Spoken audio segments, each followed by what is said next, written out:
Hey guys, it's Mike, and you're watching Mike's Rock and Relics. Today on the show, we're going to trace the origins and history of the start of the blues genre. And this is a style of music that I've been particularly fascinated with for years. And the history and the originality and pure honesty of the music has always spoken to me in quite a number of ways. And I think when you find out some of the history of this genre, it's more about people than it is about a music, and I think you'll find it really interesting. So I hope you enjoy this. This is my look at the birth of the blues.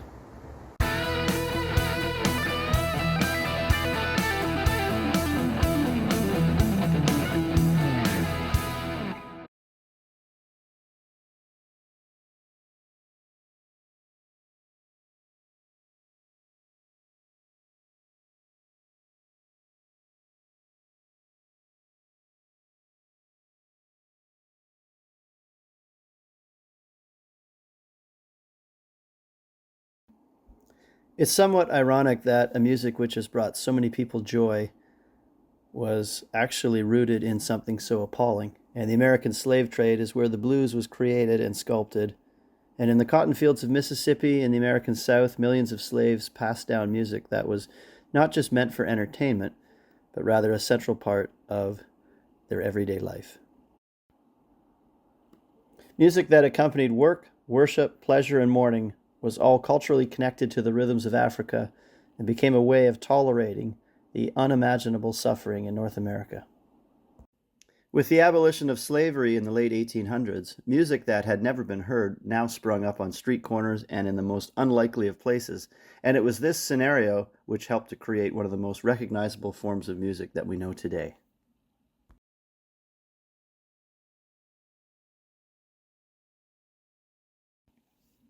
In 1903, music would be changed forever when a composer by the name of W.C. Handy heard a strange new sound coming from a train station. He recorded the incident in his autobiography, and it reads as follows. Then one night in Tutwiler, as I nodded in the railway station while waiting for a train that had been delayed for 9 hours, life suddenly took me by the shoulder and wakened me with a start. A lean, loose-jointed Negro had commenced plunking a guitar beside me while I slept. As he passed a knife on the strings of the guitar in a manner popularized by Hawaiian guitarists, the effect was unforgettable. His song, too, struck me instantly. Going where the Southern crossed the dog, the singer repeated the line 3 times, accompanying himself on the guitar with the weirdest rhythms I'd ever heard. It was the year 1903. Handy was working in Clarksdale as the director of the 9-man Knights of Pythias band. What he clearly found unusual was the fact that he was hearing a vocal refrain. Like most of his contemporaries, he was used to hearing the blues form played by bands. When Handy heard the blues, it may have well been in existence in recognizable form for as long as 30 years. Many scholars believe that the blues was well established across the southern states by 1870. Regional variations persisted. Indeed, without the wireless phonograph, it would have been surprising if they had not. So what was the Southern Cross the Dog? What was this lyric? Well, the intersection of the Southern Railroad and the Yazoo and Mississippi Valley Railroad, otherwise known as the Dog, at Moorhead, Mississippi, is where the inspiration for the singer at Tutwiler took his lyrics. Now, this is a piece in my collection that I've been very lucky to have found, and I bought it from a collector. And this is the original Memphis Blues sheet music by W.C. Handy. And you can see here in the photo, in order to make this saleable to white audiences, they've made Handy look and appear as a white man, which is interesting and a very, sign of the times thing to have done. But this is the original sheet music, and down here is why this piece is so important. This is actually signed by W.C. Handy in 1945 and is an absolute crown jewel of my blues collection. While Handy may not have invented the blues, he certainly helped to popularize it and is the first person to publish blues recordings, and he has 2. The Memphis Blues and the St. Louis Blues are 2 of his most recognizable pieces, and by publishing blues music and giving it a genre, it helps to preserve it and continue this music to grow and expand for years to come. As far as where the blues is located, this is a very regional thing. Different artists from different areas sound completely different. And this is at a time before travel. It's a time before radio is playing music like this. It's a time when recordings were regional and small record labels were starting to pop up and record things. It's a very early pioneering phase of this music, and so where you lived largely influenced the music you were playing. But if there's one spot that really you could kind of say the blues lives here and forever will, it is the Mississippi Delta region. And although blues in Georgia, Texas, Louisiana, all this music was very influential on what would become the blues genre, nothing has ever really stuck like the Mississippi Delta blues. And we're going to talk about this area in an upcoming episode, but for today, let's just recognize that this is a real area where the blues is born. Hey guys, thanks for watching. If you're a big fan of rock and roll and you like records, guitars, and stories about rock and roll, be sure to give us a like and subscribe and ring that bell. It helps us to grow the channel and keep more stuff coming. Thanks a lot. Another piece of my collection from this era is one of the more popular songs, and this is from 1889, The Maple Leaf Rag by Scott Joplin.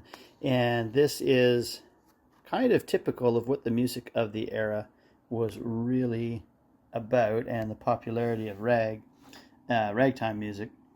And you could almost say, without a doubt, that W.C. Handy kept the blues from going the way of ragtime. And by the 1920s, ragtime had pretty well disappeared, whereas blues was just beginning to take off. Unfortunately, as blues music evolved and became a genre, the sheet music that was created to help promote this style of music was often done in a very degrading and mocking fashion, depicting blacks as almost cartoon-like characters on the front. And the music was not yet taken seriously by white audiences, and many were opposed to its promotion as a genre.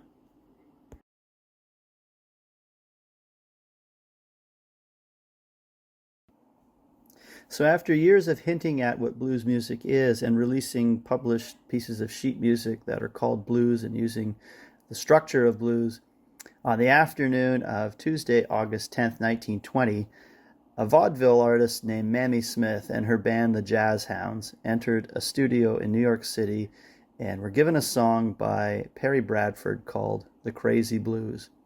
What Smith and the Jazz Hounds didn't realize was that they were about to make history. Crazy Blues is now regarded as the first blues song ever recorded. Right after that one, Mamie Smith recorded If You Don't Want Me Blues, and this is one from my personal collection. This is a 78 on the OK record label. Interesting to note on this one, this is also written by Perry Bradford, and we can start to see on the label it says popular blues vocal. Blues is becoming a genre, and the sales of Crazy Blues were estimated at over 1 million records, and the numbers spoke for themselves that black artists could sell records, and it opened the floodgates for many other blues artists to begin recording. So nobody really knows when blues was created or invented. It's certainly evolved. A lot of music historians will say around 1870 it started to be more present and certainly more discovered across the United States. And so maybe that's a good time to kind of put a little bookmark on it, but it certainly took hundreds of years to arrive to that.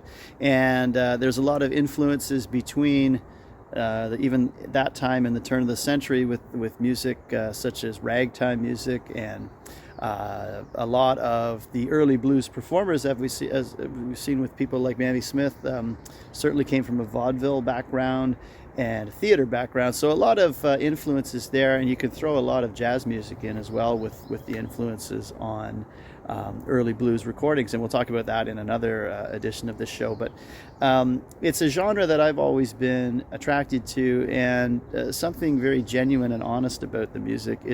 Although the music can be a bit melancholy, there's always a hope to the blues, and I think that's an important element of that genre. And when you're listening to it, there's always an element of hope. And it's the story of a people and a culture that were oppressed for many years, and it's no wonder that a music so pure came from that. Um, I hope you enjoyed that look. We've talked about W.C. Handy today and his influence, the father of the blues, and Mamie Smith with the first blues recording. And we'll get into more kind of around this discovery of the blues genre in a future episode as well. So if you like this sort of thing, please like and subscribe, and more to come. And I appreciate everybody for watching. Thanks very much.